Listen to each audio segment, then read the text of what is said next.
อาจารย์อยู่มาทุกวันนี่ก็ย้อนได้คำตีเตือนของคนบุเวนตีดาวออกกระทั่งเขาก็ย้อนมาเบิ่งเจ้าของเว้ยตัวนี้มันแมนเราต้องแก้ไขแล้วเอ้าถ้าเขาเฮ็ดถูกแล้วบัดนี้เขายังว่าอยู่ก็สร้างว่าเขาเรียกเขาเฮ็ดผิดบัดเนี่ยแล้วเขาก็เฮ็ดดีตัวนี้เขาก็ทำแบบได้ทำแบบแต่เขาก็ยังว่าอยู่แต่สิไปห้ามปากเขาบ่ได้เด้เพราะมันอยู่กับเขาจะว่ายังเขาก็ว่าหรือปากเขาเองหานาเฮ็ดดีเขาหับเขาก็สมแต่เขาบ่ได้อารมณ์เขาก็ด่าเขาคือเก่าแหละแม้แต่คนบนฝากแต่มีส่องให้คนสั่งถ้าคิดเอาทำดีแล้วที่สุดแบบแกยาเขาแล้วปล่อยผ่านนั่นแหละอาจจะได้ตรวจสอบเขาอยู่ตลอดพัฒนาอยู่ตลอดนะอาจารย์สิเจริญเราจะเงียงงูฟังแต่เขาหย่องเจ้าชีวิตหวังเพราะอย่างมันบุตรใหญ่ก็มันสีดาวมาเจ้าอย่างนั้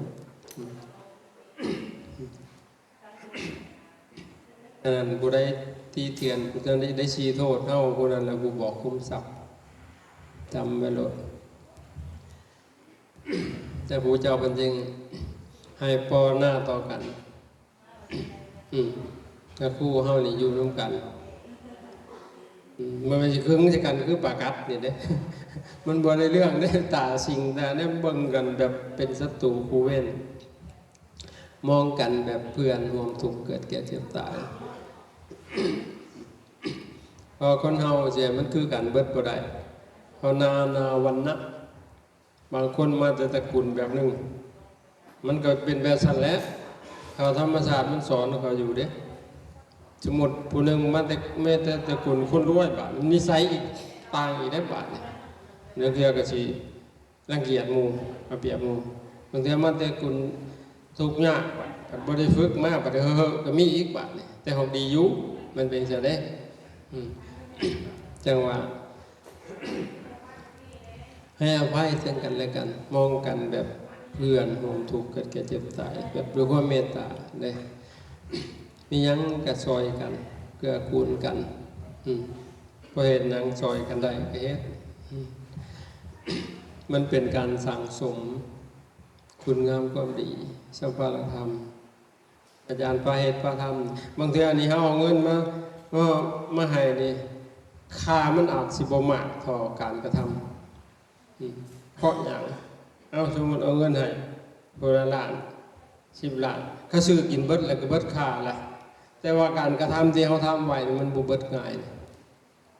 มันเป็นปุญญะสมุทนังมันสิผสมลงแห่งบุญเฮานึกเห็นยามใดเฮาก็สิภูมิใจพาเรียเจ้าแต่ก่อนบรรลุธรรมก็เจ้าสิมานั่งคุยกันบ่ได้เว้าควันคนคือพวกเขาเด้ คุยกันว่าพ่อแม่เจ้าสมมุติเราภิกษุณีนะตอนไหนข้างไหนที่ว่าจิตใจเจ้ารวมลงประชุมแห่งบุญข้างทำอิฐก็จะถามกันจังสี่เขาก็สินึกแต่สมัยนั้นมันเกิดอีหยังต่างๆนะเขาสิย้อนขึ้นพอเขาระลึกชาติโหนหลังได้เด้แต่ครั้งนั้นแหละเขาหน่อยเลยมั่นใจเลยเป็นประชุมลงแห่งบุญเลยเพื่อเดินปุญญะสมุทนังเกิดขึ้นแห่งจิตแห่งใจจากวันนั้นเป็นต้นมาคือสร้างบารมีทำแต่คุณงามความดีตลอดเลยบ่ว่าจะเป็นการให้ทานรักษาศีลภาวนาบ่ว่าจะเกิดเป็นยังก็แล้วแต่ก็จะสิคุยกันจังซี่เราข้ามภพข้ามชาติมาบางคนก็ถามว่าเหตุปัจจัยอันไหนเจ้าจึงได้ออกมาบวชนางวิสุณีแล้วก็เล่านางวิสุณีคนหนึ่งก็ได้หัวได้หอดประมาณเดือนหนึ่งผัดบัวผัดเบื่อบัวเศรษฐีเล่ากับเศรษฐีแห่งรวยเบื่อก็จะขาตัวตายให้มาพ่อแม่ก็เลยบ่ต้องแค่หัวมันดอกว่าจะได้เฮาก็ยังหนุ่มนักสาวลูกก็บ่ได้มีเอาไหมก็ไปเอากับตระกูลเศรษฐีนึงอีกมันบ่รวยต่อเฮามันสิบ่กว่าเฮาที่บอกไป ไปเอาแหงหมอนี่แหงบ่ครบเดือนเลยหมอนี่เบื่ออีกแล้วบาดนี่เบื่อนางอันนี้ก็แสนจะดีนะแต่เฮาเบื่อจักเป็นหยังแล้วคนเบื่อกันสิฮู้จักดอกมันสิออกค้อนออกล้นเด้เม้นข้าวน่ะนอนกับเมียกันมันเบื่อผู้ใดเคยเบื่อพอกตอกเคยเบื่อให้เบื่อก็สิดีได้มันสิได้บวชเนาะพอกตูบเบื่ออยู่บ่เบื่อมาอยู่มันหยาดเด้อเขามันสิเหม็นมันสิกุยมันเกิดขึ้นกับจิตเลยอันนั้นคือวิบากของกรรมนะแต่ก่อนแต่วันนี้ให้มาอันพ่อหาแม่ปู่ย่าก็ดีเฮ็ดจังได๋บ่ได้นอนน้ำปู่น้ำย่านอนน้ำผัวฮอดบ่อยู่นำบัดนี่มันเบื่ออยากตายอยากฆ่าตัวตายต่อมาแล้วพ่อแม่ก็ปลอบใจอาจารย์สิเอาคนขอทานอะไรมาเป็นเมียบะมาเป็นผัวมันบ่นี้ดอกบักอันนี้สำนูตกทางกระสานมันบ่ตกขอทานอาบน้ำแต่งโตใส่สูทแล้วจบเชื่อไว้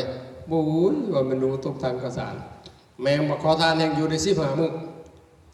บ่ไหวมันว่าสิไปขอกินคือเก่ามันออกข้อออกล้นอยู่กับเจ้าจักมันเป็นจังได๋อยู่บ่ได้โหยเบิดทางแล้วเรามีที่สิผูกคอตายแม้แต่ขอทานก็ยังอยู่เฮาบ่ได้ก็จะไปผูกคอตายพัดไปเห็นนางภิกษุณีมาบิณฑบาตเป็นพระอรหันต์ภิกษุณีก็เลยสังเกตว่าน้องหญิงเจ้าเป็นหยังคือหน้าตาเศร้าหมองแท้นะโอ้ยเราว่าอย่าให้เราเถอะเราว่าก่อนสิตายแล้วสิมาใส่บาตรนะแล้วจังสิตายเราก็เลยเล่าให้ฟังโอ้ยข่อยก็เป็นเราก็ย้อนยุคอีกเด้เราศึกษาทนหลังไปเป็นเพราะบาปเพราะกรรมภิกษุณีเทศน์ให้ฟังจบบ่ตายบัดนี้ไปบวชเลยบวชปฏิบัติธรรมคราวเดียวนึงบรรลุเป็นพระอรหันต์บางคนว่าเราระลึกศาสตร์ขึ้นหลังไปจักเขาได้ศาสตร์มีศาสตร์หนึ่งหันแล้วเกิดเป็นลูกเศรษฐีเป็นลูกนายสร้างทองนายสร้างตีคำนะพัดไปนอกใจมีบาทบาปกรรมอันไหนอีกบาทเอาไปตกนรกคนตั้งนรกบาทนี้ตะกี้แล้วเป็นผู้ชายได้เกิดมาอีกมันมาเป็นผู้หญิงบาทเนี่ย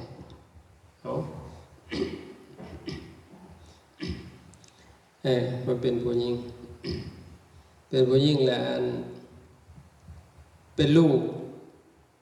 นายสร้างเฮ็ดเกียนแก่นะพอหัดเป็นหนี้เข้าบ้านเป็นหนี้เศรษฐีบ้านบ่มีเงินใช้แล้วลูกใส่หนี้บ้านเศรษฐีมันมีเมียอยู่แล้วมันบ่มีลูกบ้านก็เลยได้เมียน้อยมันก็ยุแย่งให้เขาวิทย์กันกับเมียใหญ่เข้าบ้านเพิ่นสิแย่งตำแหน่งนั้นบ้านเห็นบอกบาปบ้านบาปอันนั้นแหละมาเกิดชาติเนี่ยเอาพอได้เขาก็เบื่อหัวเพิ่นบ้านเนี่ยมันบ่แปลกได้ผู้ใดอันพอเบื่อนะเข้าใจบ่นั่นแหละมันมีเบื้องหน้าเบื้องหลังแต่ที่ในการกระทำของเขานี่มันสิทราบซึ่งถ้าเฮ็ดด้วยความพอใจได้ถ้าเฮ็ดด้วยความจำใจเฮ็ดไปน้ำทุกข์ไปน้ำแต่ว่าเฮาเฮ็ดไว้เฮาคือเสียดหน่อยตะกี้อาจารย์นี่แต่ชาติก่อนคือสิสร้างมาหน่อยมาอยู่วัดก็ยังได้ซื้อดินอยู่ได้ซื้อคนเขากินบุญเข้าใจบ่เห็นว่าได้ซื้อวัดทุกสิ่งอย่าง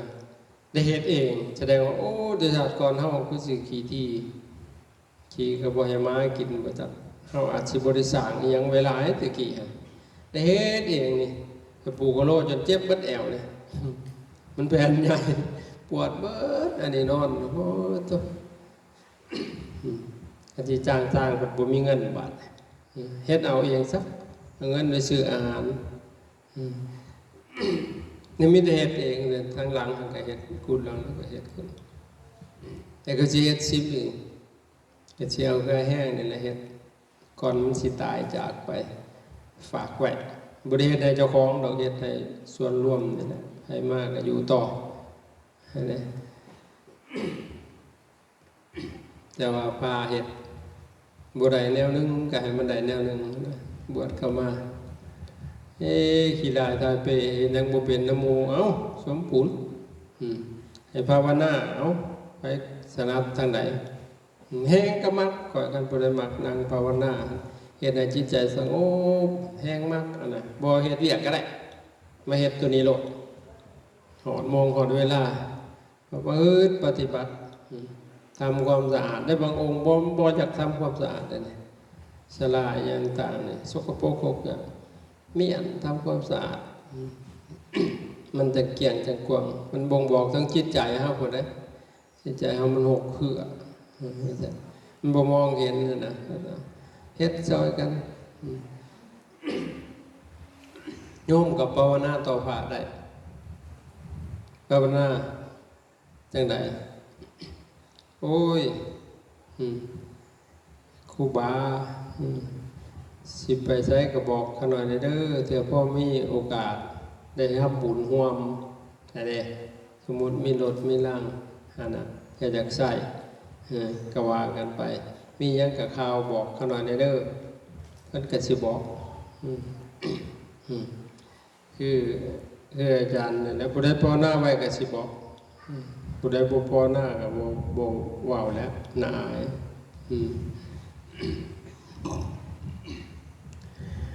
เอาบัดนี้ก็ให้พากันไหว้พระสมทานศีลแล้วก็ใส่บาตรนะก็สิมาสำเร็จแล้วเนาะบ้านนอกบ่คืออยู่ในเมืองมันคนหลายอยู่วุ่นเอาพากันไหว้พระด้วยพร้อมกันคนละเทื่อ